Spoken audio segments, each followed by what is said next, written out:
Alors une question qui est très importante et qui se pose maintenant à beaucoup de femmes quand elles approchent de la cinquantaine, c'est est-ce qu'elles doivent ou non prendre un traitement hormonal de substitution? Alors la première question à se poser, c'est de savoir si l'installation de la ménopause est associée à des symptômes gênants. Certaines femmes vont ressentir des bouffées de chaleur, des sueurs nocturnes, une sécheresse vaginale, alors que d'autres femmes sont beaucoup moins gênées. Donc la première chose, savoir si oui ou non cette ménopause est gênante. Alors dans un deuxième temps, il faut discuter avec son médecin.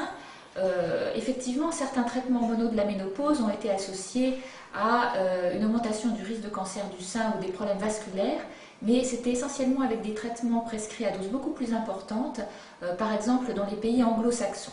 Alors ce que l'on sait aujourd'hui, c'est qu'en France, les traitements hormonaux qui contiennent des hormones naturelles à faible dose présentent beaucoup moins d'inconvénients et qu'on peut les prescrire sans problème pendant une durée d'environ 5 à 7 ans si les femmes sont très gênées.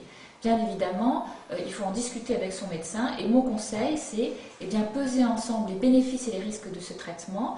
Évidemment, ce traitement est contre-indiqué en cas de cancer du sein personnel ou bien de facteurs de risque nombreux de cancer, par exemple du cancer du sein dans la famille ou chez les femmes qui ont des phlébites.